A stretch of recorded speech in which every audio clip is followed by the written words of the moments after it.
Have you ever been in a situation where you really wanted to learn music production but it felt that it was going completely nowhere and you were not getting the results? I have been there, and so many of us have been there too. Any self-taught music producer has gone through a rocky learning journey.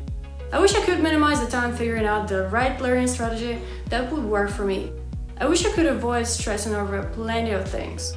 The most common advice I hear is, you know what, just make music, make a lot of music. And that is the most useless advice you can ever give to someone who is just starting out. Let's be honest, it's not all about making a lot of music. It's about how you make music and what you make it sound and feel like. Another common advice I hear is make 9 bad songs so the 10th one comes out nice. Imagine someone throw a bunch of random samples in the DAW and make 9 bad songs just for the sake of making them, so they can finally get to the 10th one and take it out of their list. Will they be happy with their number 10? Probably not. The advice I would love to be given would explain what skills it takes to make great music, how to develop those skills, and how to improve efficiently. So making 9 bad songs and 1 great song is true to a certain extent.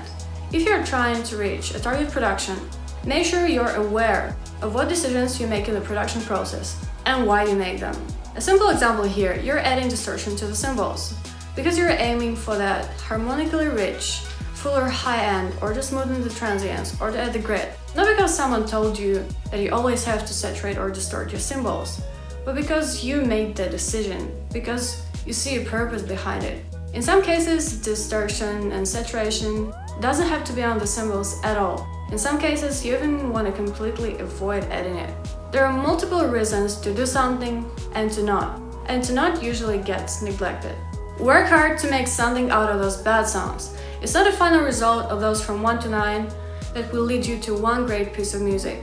It's about a ton of mistakes made in the process of creating those ugly songs. Execution is nothing without some theory, and theory means nothing without execution. Now, I love to share the way I wish I worked on my bad songs. I wish I did this from the get-go, and it's called shadowing. People are afraid to say copy, but I'm gonna say it anyway. Copy as much as you can. Make a list of your favorite producers and your favorite songs they worked on. Emulate their works, get them in your DAW, and use their productions as references. But before you start saying, wait, I don't want to be another copy of someone else, bear with me. The productions you copy won't go anywhere, and make sure they won't. They will always remain in your DAW as templates that you built for your original productions. You've just created a guide and a reassurance that whenever you start a new project, you know what to begin with and how to move forward with your productions. All you need to know is already there. The structure of the song, the arrangement, the palette of instruments, the plugins, the sense, and so on. Isn't it freeing? The technical side won't pull you down any longer. No more blank stares at the screen. No more questioning your decisions in the DAW. No more getting stuck in the 8-bar loop. No more doubting whether you should keep going with it or not. It doesn't mean it's all gonna sound the same. You learn what makes a song to stand out, why it's so appealing to the listeners. In a while, you'll have to do a lot of changes that will bring up the uniqueness that makes music feel like you. In fact, it's really hard to hold your authenticity back. At some point, it will come out anyway. It might be the synth you like to use the most, the drum beat you vibe with, even the chords you pick. Eventually, you'll be making more and more changes to your templates, until they get flipped into something that you call a signature sound. Because at the end, all that matters is your personal touch, and people will be coming for it. So guys, transcribe songs. Transcribing a full track or a section of selected instruments, a synth lead, a bass line, a drum beat, is very beneficial for your growth as a producer. You'll thank yourself later. Trust me, this practice is all you need to know in order to produce any music. Literally any, it's all up to you. You might ask, so how do I transcribe a song? And that's what this video is all about. On it right now. But before you get started, get ready the list of producers you like and songs you like. You can skip the first step, but don't neglect it. If you're aiming for the high quality production, or what you call the industry standard, you want to transcribe songs that have been made by someone with a ton of experience in the field. That's why it's really important to know who produced or even mixed the track. But again, it's subjective. If you also know a great, talented and skilled producer that you trust, but not as well known as those big names in the industry, still go for it. Step number 2. Now that you've decided with the producers you want to learn from, go ahead and pick a few songs they worked on.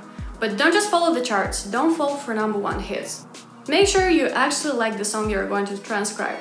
Otherwise, the learning process might lose its fun side to it and you won't be able to take it till the end. Remember, every project has to be finished, which is even more crucial. Now I can anticipate the question.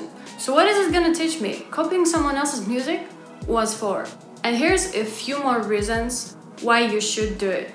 You will learn music theory, chords and melodies and their interaction with each other, why those musical layers work so well together, why they make this song so catchy, rhythm, why the bass line fits so perfectly with the drum beat, why it makes the song so groovy, and so on. Songwriting goes along with the music theory, lyrics that organically get intertwined with the music conveying the emotions in a way that you feel them. Arrangement, a mix of dynamics and energy, the right selection of instruments that will make the listener stay till the end of the song and get them come back and listen to it over and over again. Also, the overall music production tricks and techniques, sound design, mixing, mastering. The list goes on, and it's crazy how much you can get out of it. You get the secret tools to master music production and way beyond that. And all of that for free, with some effort and determination. Another great advantage here is whenever you feel the lack of inspiration and motivation to work on your own music, transcribing great songs made by someone else will get you in the state of flow, and your drive to create will kick back in. Working on your original craft requires a whole ton of creative and mental energy, and us humans tend to not always feel hyped, enthusiastic, or inspired, so doing the work that's more mechanical or autopilot-ish sometimes can be really helpful. At the end of the day, even if you're not making your own music, you're learning new skills and gaining more experience that you'll need. So the next time you're back at it, you can make even better music with what you've learned. I find it really fascinating. Not a single minute has been wasted for nothing. So the bonus purpose of this practice is to empower and motivate you to get better at your productions. So guys, transcribe songs. This is the best exercise that will serve your learning practice better than anything ever would. That's it for this video. Thank you so much for watching. I hope it was helpful and insightful, and if it was, please give it a like and subscribe so you won't miss another one. And we'll catch up in my next video. Goodbye!